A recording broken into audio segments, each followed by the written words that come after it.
Have you ever ridden to the starting line of an ultra event? How about riding to the starting line of two events, back to back, and then also riding back home afterwards? Well, our guest on today's episode, 28-year-old Pierre Charles of France, did exactly that, riding 1,500 kilometers, 932 miles, to the starting line of the race across France, climbing through the Alps. Afterwards, Pierre rode another 2,500 kilometers, over 1,500 miles, to the starting line of the Ultra Bike Pursuit, completing the 2,300 kilometer course, over 1,400 miles, of the ultimate Pyrenees Pursuit in first place, with a time of 10 days, 16 hours and 45 minutes after climbing 55,700 meters. That's about 183,000 feet. Pierre, who works as a bike messenger in Lyon, France, has already ridden over 45,000 kilometers this year. That's 28,000 miles, and the year isn't even over yet. Get ready to be inspired, or perhaps just shocked in disbelief. I'm your host, Justin Tu. Let's roll.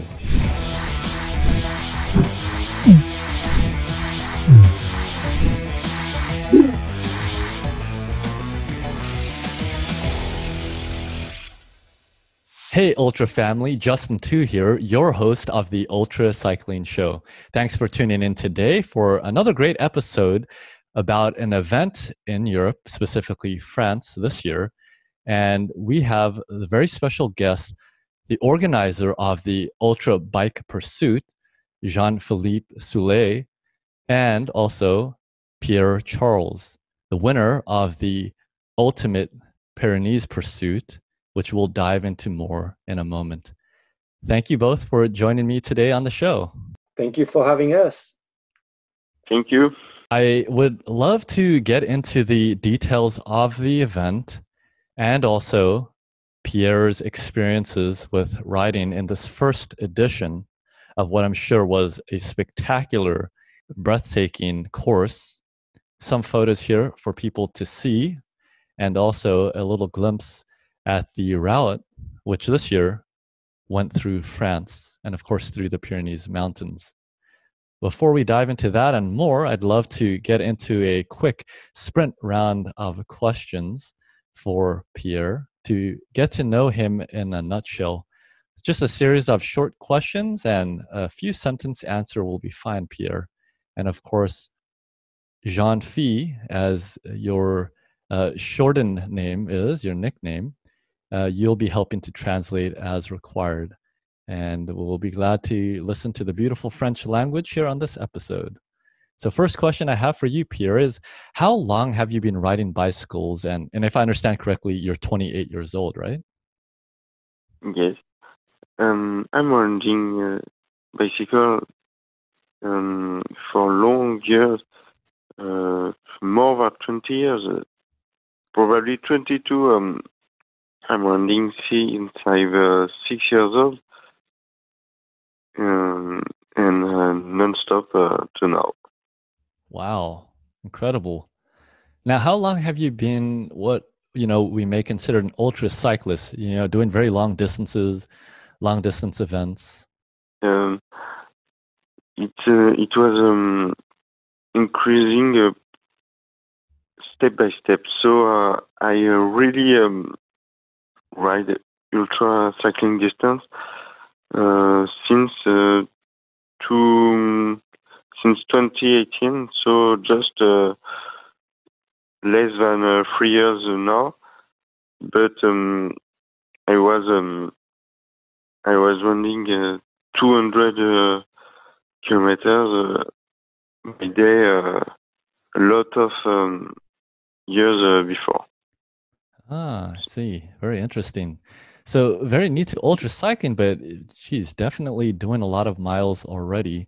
And I would love to get into kind of your background and a crazy story that I've read online about you doing very, very many miles even before the Yes. starting line of this event. Yes, I was particularly climbing. I was not focused on the mileage, but on the climbing session, because I come from mountain in Massif Central. So I was already climbing since I beginning to ride. Ah, I see. Very cool. So you love climbing. We've had several guests on the show that are in the same mind of passion for the climbs. Now, I've read on the nice biography on the Ultra Bike Pursuit website, a little write-up about you. This year, you've already done, I think it said about 45,000 kilometers, at least at that point, which is about 28,000 miles. So that's a lot of bicycling. Yes, but I think I would have ride a little bit more without the COVID-19, but it's enough year. I think. Wow. You think you would have ridden more than 28,000 miles in a single year, and the year's not even over. That's incredible. Well, fantastic job, Pierre. Can't wait to continue this conversation and learn all about that. Now, how many bicycles do you own, Pierre? I've for myself I have 4 bicycles, 2 road and 2 gravel. But for the job I have one cargo bike. It's not mine, but I already riding with a bullet bike. It's Copenhagen brand of cargo bike. It's a very, very heavy bike, long, but not too. It's a very easy bike to ride in the city, but impossible to ride this bike in the mountain because it's a very, very heavy bike. Right. I can imagine very heavy. And so for those who don't know, you actually work as a bike messenger in, what is it, in your hometown? It's Lyon. It's not. It's not my hometown. So I come from 200 kilometers western from Lyon, and I came to Lyon for the job 5 years ago, approximately. Okay, very interesting. Okay. So even just in your work life, you are doing a lot of bicycling. I'm sure that adds to the mileage that you're doing every year. Now tell me, Pierre, what bicycle computer do you use? Do you use a Garmin or Wahoo or another brand? Alors, I use Garmin Brighton to navigate, but I will try some other brands, Wahoo and Komoot. I will try this year to compare and I've got my opinion. Cool. Yeah, no, that sounds good. We've had a variety of users of both the Garmin and the Wahoo. I myself have tried both as well, and of course, there's pros and cons for each. So, it'd be interesting to see what you think, especially in doing, 28,000 plus miles every year. Now, how about things like power or heart rate? Do you worry about any of that? Est-ce que tu utilises un capteur de puissance ou pour vérifier ton rythme cardiaque, une bande cardiaque? I've never used. Now, how about when you're riding, you're doing a very long ride, maybe like the Ultra Bike Pursuit. What do you like eating and snacking on while you're riding? At my beginning last year, I was eating just sugar, just things I want to eat, but not very interesting for the bike practice. And this year I changed. I added to my snacking salt, thing, protein. And it was better for the race. Oh, okay, interesting. Now, is there specific brands or types of food that you like to eat? Yes, almond pâte, la pâte d'amande. Alors, je sais pas. Almond paste. Ah, wait, It was just my on its favorite. own or smeared onto something? Sur une tartine, quelque chose, ou tu le manges juste comme ça? Just like this. No bread. Wow, very interesting. So that's a new one, and it sounds like a very unique kind of snack. How do you carry it with you? Is it in just a plastic bag, in a jar? In a jar on my back pocket. Hmm, cool. Well, I'll have to give that one a try. Sounds very good. I love the almond paste and the croissants. Okay, now what do you like drinking while you're riding, Pierre? What's your favorite hydration? Very, very few. But the morning I want to drink coffee or Coca-Cola to wake up because I need this sugar and caffeine. But Hmm. after I drink just water or fruit juice, but just water. Okay, cool. Fruit juice, you've said. What's your favorite kind of fruit juice? Apple juice. Ah, okay, apple juice, very nice. So after you do a very long ride, what's your favorite post-ride meal? What do you like eating after a long ride? Uh, Pizza. It's Oh, cool. all is good after 300 kilometers and not complicated to it. Yeah, cool. Now, what do you like having on your pizzas? Vegetables. Oh, okay, cool. Now, in terms of terrain where you like riding, do you like the climbs, descents, the rollers, or the flats? I hated the flat. I'm not take pleasure on the flat part, Hmm. but the descent, I like to descent. But this year on the Pyrenees, my bike was not adapted to this descent. I have so thin tires with a lot of pressure, and I no disc brake. It was very complicated for me. Hmm. But next year we'll come back with. The particularity about the Pyrenees is that it's a region that the Tour de France is using. So it's very popular, very famous. Hmm. And most of the climbs of the Tour de France are in perfect condition. The Hmm. road is re-asphalted regularly, and the roads are excellent.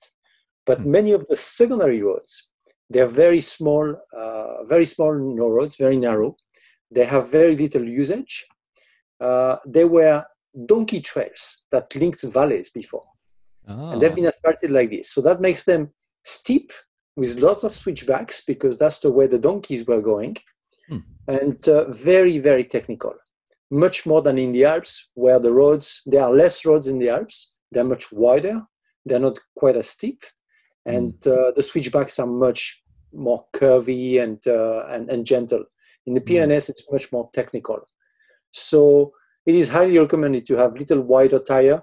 Narrow tires work perfectly on the roads of the Tour de France, but on secondary roads where it can be steep, narrow, and sometimes the road can be bumpy, they're not always perfectly maintained. Hmm. It's much better to have wider tires. And more importantly, these brakes are very, very important. Hmm. Yeah, thanks for that tidbit of information on the course, Jean-Phi. Very interesting to learn about that. I have seen some photos here on your Facebook page that I'd love to pull up to give everyone a context of what you were just talking about. So here on the Ultra Bike Pursuit Facebook page, I see Pierre here, right? And Yes, we get some flavor of what that looks like. So I see a lot of switchbacks here. Also, yes, quite a this is narrow about road. 54 switchbacks. Wow, that must make you dizzy. Now, do you know specifically where like this photo is, for example? Yes, this is the Cirque du Tremousse. So it's one of the amazing climbs that the Tour de France or the races in general will never go to because Hmm. it's in the heart of the national park. Ah, I And see. that's why this road is narrow, has Hmm. very tight switchbacks, it's steep, Hmm. and it's not maintained as often because Hmm. very few people actually drive on this road. There are no Interesting. cars, as you can see. There is even a toll place, and cars are forbidden to go here. So Wow, it's a fantastic cycling road. But looks like if it. you have a loaded bike and you're tired and your hands are tired and you have a high pressure on your tires, you can see with all the switchbacks that is very, very tiring. Mm. Yeah, I was just thinking about that. And Very the previous interesting. photo you showed is completely different. Mm. The one you showed just before. Yeah, this one. This one is Ridden, a famous mountain finish of the Tour de France. And you Mm. can see the difference of road surface, and it's much Mm. wider. Yeah, Even though it has many switchbacks too, it's been prepared for the Tour de France. right. Wow, what a stark contrast. Looks very friendly. Whereas this one looks like in the middle of nowhere almost. I see even some snow sitting up there. I'm sure it must be quite exhilarating as an adventurer, but perhaps also a little on the lonely side. Now, if we're looking at the map of the course, where is this climb with the 54 switchbacks? It's right in the center. You see, in the Okay. center has many numbers there. Hmm. If you zoom in, Yeah. this is if you zoom in a little more, Mhm. this is number 10. Okay. Let's see. 9, 12, 8. Bottom, yeah, Ah, there we go. Number 10. you go to the bottom. Yes, Yeah. right. Okay. Oh, interesting. And so if I'm understanding correctly, also, This the one. course actually starts around here in the middle, here where actually Pierre his name appears around here, right? Yes, that's correct. Yes. And so before we dive back to the questions to you, Pierre, just to get a better understanding again of the course so everyone knows what we're talking about once we start discussing this event in more detail, it actually is offered as several options, two primarily, and then one which is a combination of the two. I'd love to pull up the website of the Ultra Bike Pursuit so that way we can show everybody. So Yes. if we So when go you do that, here, maybe I can explain. hmm, So originally, I designed this event to be something basically that was like my dream event, what I would hmm, love to do myself. hmm, Um, and I want it to be extremely beautiful and also extremely challenging. Something hmm, that I was not sure I would be able to finish myself. So obviously, hmm. that was something that I wasn't sure anybody would finish. Wow. But then I realized it was too difficult and that Hmm. nobody will sign up for it. So I divided the course into two sections, and I made it two different events Hmm, with the possibility of running both back to back into a single event. hmm. So it's divided into a western and an eastern route. Right. So if we go back to the map, then I guess that's what we're looking at here when we see the green course and the red course. Yes. The Okay. red course is the first one. It's the eastern course, the oriental course that goes from the heart of the Pyrenees to the Mediterranean Sea and back.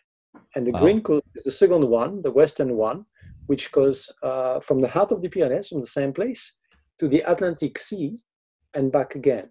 And so people can choose to do one route or the other or both. Incredible. And now, of course, in the case of Pierre, getting back to you, you did both. Incredible. Yes, because I wanted the hardest challenge, and I wanted to discover all this mountain, so it was perfect for me. Wow, that's so cool. And so, of course, you did the combined course, which was called the Ultimate Pyrenees Pursuit. You completed that in 10 days, 16 hours, and 45 minutes. And that was after riding 2,300 kilometers, which is about 1,400 miles. And you climbed 55,700 meters, which is about 183,000 feet. So, no small feat, definitely a huge achievement and a huge undertaking. So, first of all, I'd like to also say congratulations on such a successful race. Thanks a lot.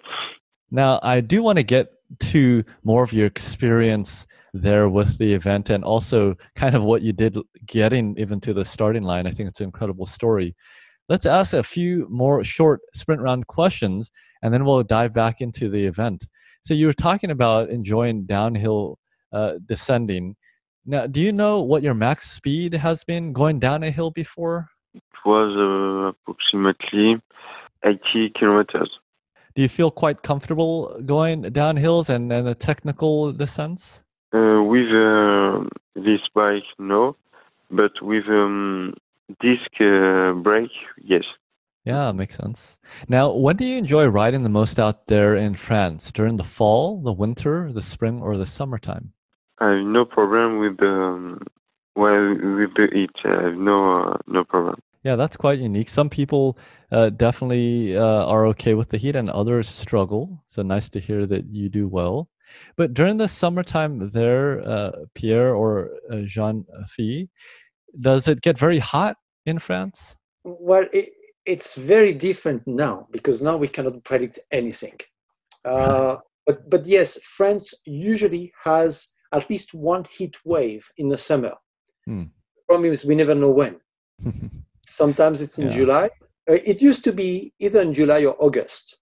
Hmm. But recently it has happened as early as May and as late as late September. Hmm. So it's Very hard to know. And interesting. usually it lasts from 1 to 2 weeks. Hmm. And during this heat wave, we can have temperatures that could vary between 38 and 42 degrees. Wow. So that makes it quite uncomfortable to ride, especially because the rest of the summer is not nearly that hot. It's usually between 28 and 30, 32 degrees. So that makes a huge difference. And that's 1 or 2 weeks in the year. And this recently has happened even twice a year. And Wow. this year it has happened twice. And the second time was one day during this event. It was in the mid-September. So Pierre suffered one day of the heat wave where we had 66 degrees in mid-September. Okay, so sometimes gets into the hundreds Fahrenheit for us Americans, but generally it's in the 80s. Now, along this course through the Pyrenees, I'd imagine you're at some altitude. Does it still get quite hot there? And what actually is the general elevation that you're riding through, and what's the highest elevation? The highest elevation is the Col du Portet at 2,221 meters. If you'd like to translate that into feet. That's around, let's see, it looks like around almost 7,000 feet. So that's very high. So that's the highest. It's not quite as high as some of the highest in the Alps. And the lowest ones are the Atlantic. They're just like 150 meters. But it's already a pass because you start from the sea level. The difference of temperature can be tremendous because even in high elevation, on a hot day, it can be extremely hot. If it's not windy, it can be extremely hot. Now, on a cold day, even in the summer, it can snow. Wow. Yeah. And you can have a thunderstorm. It can be like extremely hot. You can have a heat wave with like temperatures in the hundreds, and then be on top of a mountain pass, and suddenly you have a thunderstorm coming in, and the temperature drops to not quite up to freezing level, but not far. So it can be very, very hard to manage that because you're going for a hot day, and suddenly you have a storm, and you're wet, and you're like very, very cold. Yeah. So you have to be ready for everything. But in September, usually the weather is fairly dry, not too hot and not too cold. So it makes for a very interesting ride. And for the combined course, which Pierre did, you get 12 days to complete that, right? Yes, that's correct. Wow. So 12 days, a lot can change, not just in terms of the weather, but also as you're at a different elevation or altitude. If you're up to almost 7,000 feet or you're near sea level, it could be very different. And so some of these photos here are just, well, first of all, spectacular views. So I think you've accomplished that goal in terms of making a very beautiful course. And from everything that you've explained, it sounds like also a very challenging one. And of course, we've seen this photo here with Pierre. Do you know what climb this is or where this is on the course? Yes, this was on Luzardiden. So it's in the center, the central Pyrenees. And that was one of the very last climbs that he did. Wow. So this is towards the end of Pierre's grueling 10-day race. Incredible. We could Yes, it see was all of actually the climb before last, actually. we could see a lot of the gear on Pierre, both on his back and also on his bike. So of course this event is self-supported, right? Yes, absolutely. Wow. So that adds a whole nother dynamic. Now, for Pierre, how many kilometers were you riding on average every day in that time frame? I'm running approximately 180 kilometers. Actually, Pierre, I did the calculation and it was 216 kilometers. During this during this race, yes. Yes, but at the all year long, I'm running in average 180 kilometers. Oh, okay, all year. Okay, wow.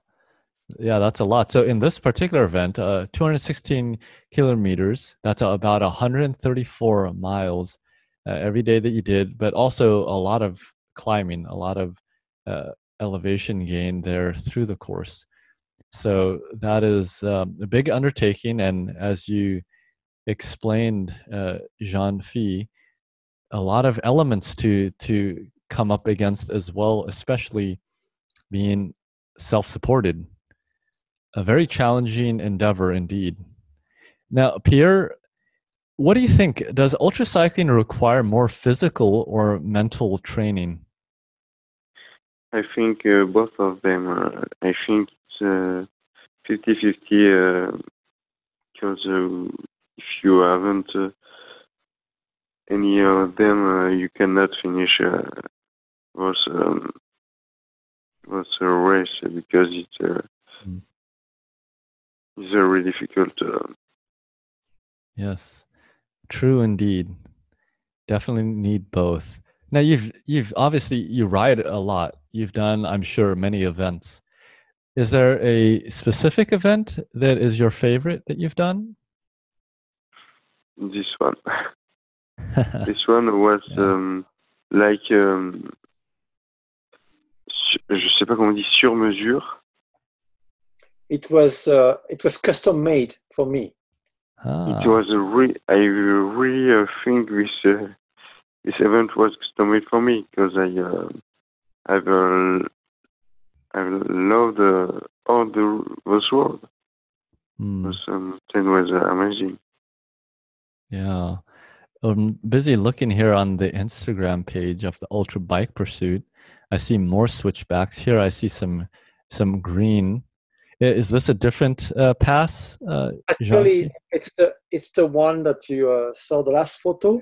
Ridden. It's the second to last, and that's the famous climb of the Tour de France. But this one is taken in the spring, so it's much greener. This photo is in the spring. Very nice. Yeah, it's cool, Pierre, that you got almost a custom-made course that fits your liking of climbing and adventuring. But now going to your story, even before you got to the starting line of this event, you were biking a lot. And of course, I mean, you've biked 28,000 plus miles already this year. So why don't you tell us about what you did leading up to this event? I've started before this event. I rode the race across France. It's another ultracycling race, but different in a different context, in different place. From the Mediterranean Sea to the North Sea, passing through the Alps and the flat road of the northern France. So that's one of my first goals of the year, and the ultimate race pursuit was the second one before in the time. Wow. May I jump in? What yes. Pierre is not saying is that when he did the race across France, he didn't go just drive to the race. He rode his bicycle from Lyon through many beautiful regions of France to line up to the race across France. When he finished the race across France, he rode his bike. He didn't take a single rest day. He rode his bike through all of France again, crossing different regions to go visit his parents and to line up to the start of the Ultra Bike Pursuit race. He has not taken a single rest day since he left from his home in Lyon to race across France, to finish the race and take the start of the Ultra Bike Pursuit race. Not a single rest day. Wow. So how many days? I mean, that was over a month, right? So, when did you start from Lyon to go to the first race? Tu es parti quand Lyon pour aller à la première course? I started the 8th of August. And then when was the ultimate bike pursuit? September 6th. So that's a full month. Yeah, and then he, of course, rode just about almost 11 days. And then after the ultra bike pursuit, was he done then? Did he drive home? I rode home, but not directly. I've discovered other regions with less mountains than in Pyrenees, but nice region. The Périgord. So in total, how long was that entire journey from your home to the race across France to the ultra bike pursuit and then going back home? I have no idea. Honestly, I've no taking look to that, but it was interesting. Well, I'm sure it is a very long distance. The ultimate bike pursuit, of course, in its own, about 11 days, it was 2,300 kilometers or 1,400 miles. So I'd imagine you were doing perhaps 5,000 at a minimum, 5,000 miles, that is, and perhaps even much more than that. And so how did your legs feel and how did your body feel when you started the ultimate bike pursuit? No, very tired, but as my body is all year long, so I've no problem to face with this. Very interesting. May I jump in again? I think when I asked Pierre, because when he took the start, I wasn't sure I understood what he was saying. I said it was not possible to me that someone would just ride almost 5,000 kilometers to line up to the start of this race. It didn't seem possible. So I asked him, and he was doing an average of over 200 kilometers a day for the last months when he lined up the race. So I asked him, aren't you tired? And he said, yes, actually. My body's tired, my legs are tired, but I really understand my body well, and I know how to balance myself so that I'm just on the edge of exhaustion and being able to ride. And I can do that day after day. And that's what it is. Jeez, Pierre, you are a very unique individual. I think, definitely created for this sport, needless to say. And so I think the rest of us, perhaps one of the takeaways is we need to all start eating almond paste. Maybe that's the key. Yes, I think. That's so cool. Now, Pierre, what motivates you to do such long distances, to ride so many miles every year? And I'd imagine you're riding solo all on your own through most of that, right? Yes. I'm a very solo rider, but I like to share my experience, to meet people who like the same things as me. But 90% of the year I'm riding solo in the mountain, and I take pleasure with those practices. And as you're riding, like you did that huge tour of all France, it sounds like you did it multiple times, just going up and down and all around the place. Where were you sleeping? Were you just bikepacking essentially, or were you staying at certain places? I use different options. When I found when I face other conditions, rain, I will try to find a shelter to prevent myself from hypothermia at night, because I have no lot of protection. I'm just survival. Je sais pas comment on dit, couverture de survie. Yeah, a survival blanket. He's got just a a survival blanket. He doesn't have any sleeping gear with him. He travels very light. Wow. His bike, I mean, with all his weight, with everything, not for only for that one race, but for all his travels, is 11 kilos. Wow. Okay. So he has clothes to dress himself, to go down from the mountains when it's cold, but he doesn't have anything for sleeping, just a survival blanket. So usually when it's cold and rainy, he stays in like hostels and places like this. So 11 kilos, so that's just about 24 pounds, which, I mean, a good steel bike or a recumbent bicycle could be around that already. So as you said, Jean-Philippe, very light. Now, how about showering, Pierre? You were out for over a month, then you also did the Ultra Bike Pursuit for about 11 days. What do you do about showering or, cleaning or, just getting comfortable? I try to take one shower per day, but when I sleeping outside, it was difficult. So I use water on the fountain to shower myself, but very basic shower. No for all the body, but for the. Interesting. Now, Pierre, what motivated you? How did you even become this bicycling person, this bicycling fanatic, this bicycling adventurer? Was it somebody in your family? Is it just the culture, the Tour de France, things like that? What really sparked the interest of doing all these long adventures all on your own?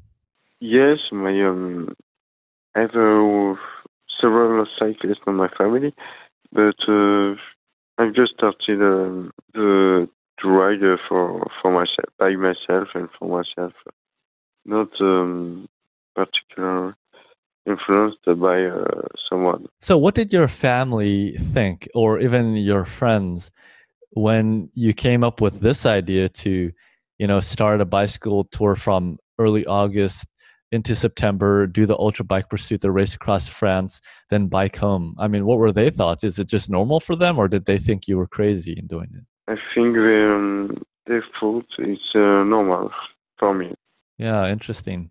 As you mentioned, you've been bicycling since you were 5 years old, and you've been doing it for a very long time, over 20 years, or I guess more than that. Currently, you are 28 years old, right? Yes. So very young, a long road ahead of you still. What else is on your bucket list? I mean, what else do you want to do? Qu'est-ce que tu veux faire d'autre en vélo? I would like to explore all the road of the world. So I have a lot of projects. Alors, Pierre, tu as dit quoi? Tu voudrais faire toutes les routes du monde, c'est ça que tu as dit? J'aimerais vraiment faire, découvrir tous les continents par les chaînes de montagne les plus mythiques, la Cordillère des Andes, l'Himalaya. He would like to do all the mountain ranges of the world. So the Andes, the Himalayas, but all of them. He would like to do them all. Wow, that's fantastic. So Pierre, we definitely look forward to following you through all your journeys. I mean, you're 28 years old. You've probably done more bicycling than most people have done in their lifetime. And perhaps even just this year, and even just in August and September, you did so many miles that could last people a lifetime. That's incredible. We'd love to follow your journey around the world. Now, I'd imagine even in that the tour that you did through August and September, you were doing what's very popular, especially this year with the pandemic, which is the Everesting challenge. Do you have any idea how many feet or how many meters of climbing you did in the month or two? Non, j'ai pas d'idée du dénivelé. Pendant ces 2 mois? Non. Non, j'ai aucune idée, honnêtement. No, he doesn't know, but already 55,000 meters in little less than 11 days. That's quite impressive. Yeah, just in the Ultra Bike Pursuit. So it's about 180,000 feet, I think, if I calculated correctly. Everesting challenge is about, say, 29,000. So you're already doing 6 Everesting challenges there in the 11 days. And I could only imagine as he's biking all throughout France, I'm sure there's a lot of other climbing there as he's going through all the Pyrenees, especially. And he doesn't like flat roads. So when he goes Yeah. from the Pyrenees to back to his house in Lyon, he always takes all the mountains he can find on the way. Interesting. Pierre, you make it sound very easy. Just wake up and do some very big climbs every day, or I guess maybe 2, 3, 4 of them every day. Never easy to climb. There's no easy climb, but if I ride my pace, I will succeed to finish. But never, there's no easy climb, I think. Yeah, well, it's nice to hear you say that so humbly, but also it sounds like you have a lot of wisdom. You know how to pace yourself well. So perhaps if we all learn from you there, learn how to pace ourselves well, and then I guess add the almond paste there, maybe that's the recipe for success. I think Pierre is a master at pacing himself and also at sleeping well. When the other participants who did only half of what he did, either the western half or the eastern half, they were riding, they were sleeping 3-4 hours a night. And Pierre was stopping every night between 8 and 10 hours. Wow. Yet he was covering almost the same distance than these people during the day. Incredible. Well done, Pierre. You've definitely figured out a lot through the years. I guess it makes sense. You ride so much, so you get a lot of experience. It takes us all many years and many events to learn some of these things, which it seems like you have mastered. And so glad you can enjoy all of this riding. I'm sure it makes for very nice adventures and very nice stories to be able to share in the future. Now, what do you have on your radar, on your roadmap for your next adventure? I mean, are you currently still on some kind of bicycle tour that you're doing, or are you on a break now? No break. I will walk with my cargo bike in 30 minutes. Et ton prochain événement, la prochaine chose que tu veux faire, c'est quoi?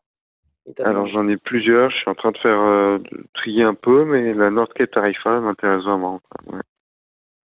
So he's thinking in the future maybe to cross Europe on the North Cape Tarifa. Oh, very nice. So a lot of big plans on your roadmap there, Pierre. Wish you all the best with that. Couple other questions to ask as we wrap up our interview here.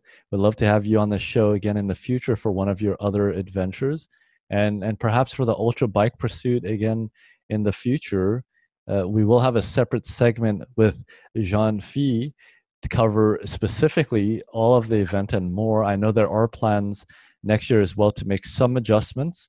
And just for folks to understand, as if they're interested and as they look at your website and social media, the event this year, due to the pandemic, was actually rerouted to remain just within France, correct? But next year, the route will actually go through Spain and Andorra?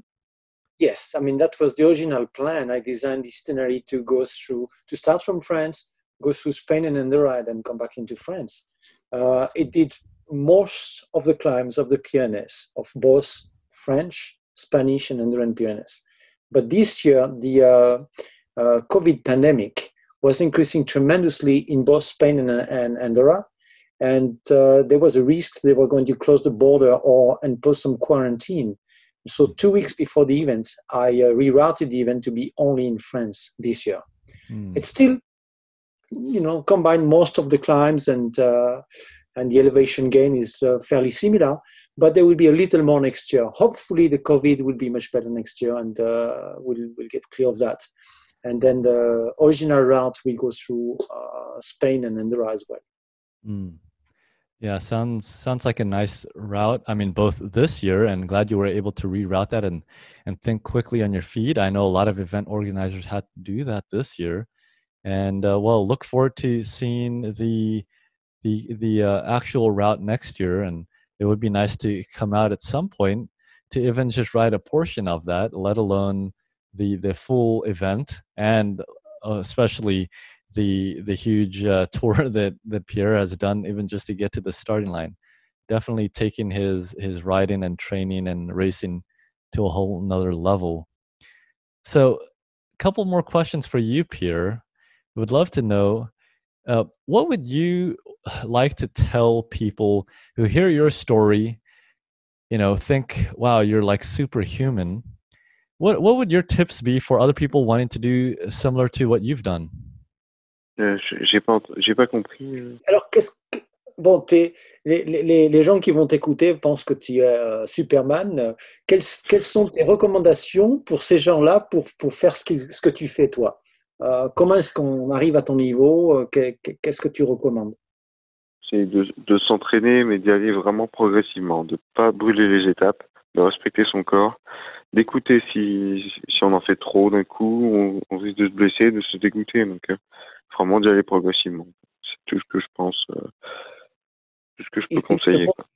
The most important recommendation you would like to give is to train progressively.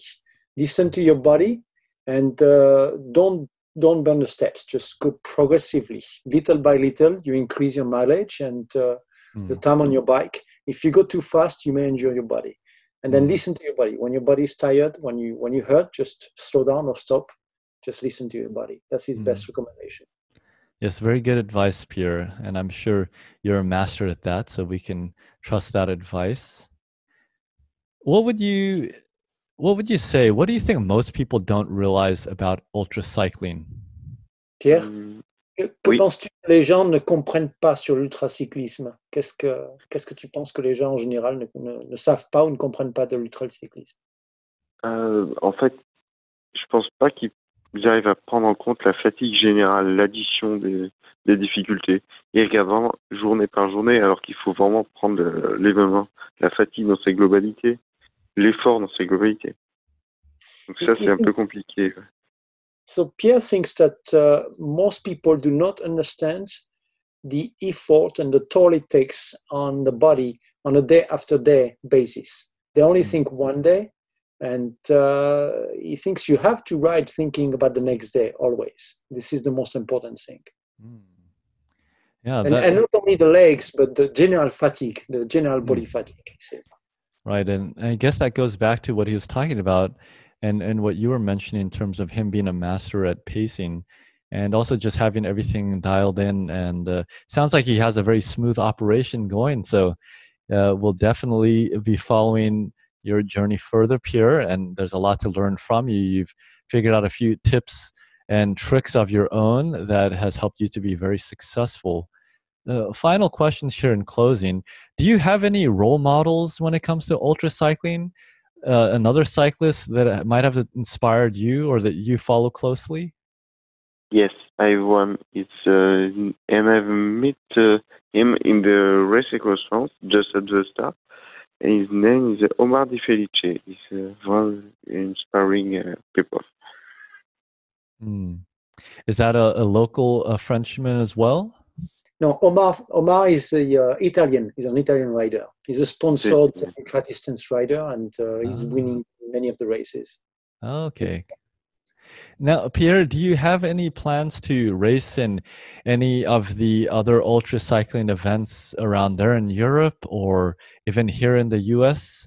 I plan to race the North Cape Tarifa, the race across Europe, the transcontinental race, and je n'ai pas de certitude pour l'instant. Yeah, he's not certain. He would like to do all these other races, but he's not certain yet. Right, and I'm sure with your aspiration to climb all of the or ride all of the climbs around the world, I'm sure you'll get to see a lot and even come to visit here in the US. We, of course, have some of the famous mountainous regions, the Appalachians on the East Coast, which the Race Across America goes through as well.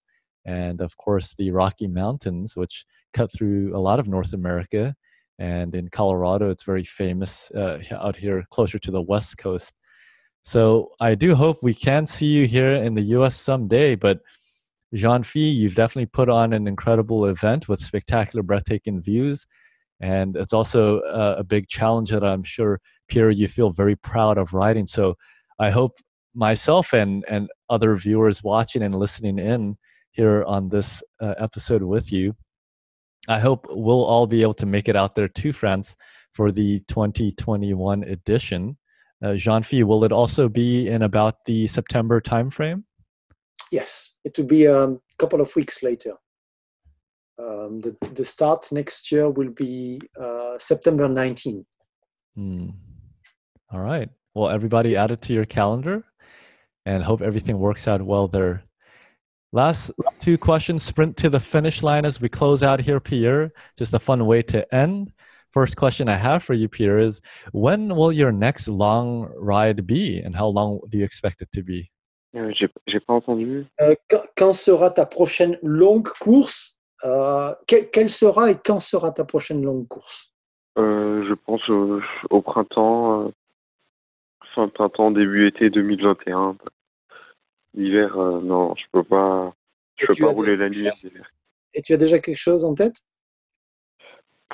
Non, pas vraiment. J'ai pas. So, it will be in the spring of 2021 because in the winter he cannot do those long distance through the mountains. So it will be in the spring of 2021, but he doesn't know what it will be yet. Awesome. Well, Pierre, let us know what it's going to be when you figure it out. That'll be exciting to know and follow along with. Final question here, Pierre. How would you rate yourself in terms of bicycle maintenance on a scale of 1 to 10, 10 being very good? How good are you with bicycle maintenance? Tu as compris? J'ai cru comprendre, mais je suis pas sûr. Il te demande quel est ton niveau de compétence en maintenance du vélo, en mécanique. Entre 1 et 10, si tu te notais entre 1 et 10, tu serais quelle note? Je vais mettre 2, hein, parce que tout. Non. He will rate himself a 2? No. I know I'm not very used to repair bike. Just the basic, very basic. So I guess in all of your thousands of miles, you've been quite lucky then to not have anything too serious happen. Yes. Well, very good. Well, Pierre, thank you very much for taking the time to share your experiences with us on an incredible route and a nice event, the Ultra Bike Pursuit. Sounds like you had a great time and there's many fond memories that you'll have for the rest of your life. And glad to share that with everyone else to get some inspiration and perhaps even to challenge people to go to the lengths that you have gone. Again, it is inspirational to have completed the ultimate bike pursuit, the ultimate Pyrenees bike pursuit. But, you also outdid everyone else and you rode both to the starting line and also home from the finishing line. So a big congratulations. I hope you have a lot of pride in that. And we look forward to following your journey. Thank you for your time. Thanks. And Jean-Philippe, thank you for your time in putting together in this event and also for taking the time here to translate with Pierre. Oh, just to help translate. I mean, he speaks pretty good English. But thank you for having us. And we look forward to seeing the show and to maybe talking with you again in the future. And definitely to welcome you and host you in France. Oh, yes. Thank you. No, we look forward to that. A lot of good food there, a lot of great culture, beautiful scenery. And of course, you know it very well and you've put together this spectacular route. So we look forward to it and wish you all the best with the 2021, the second edition of the Ultra Bike Pursuit.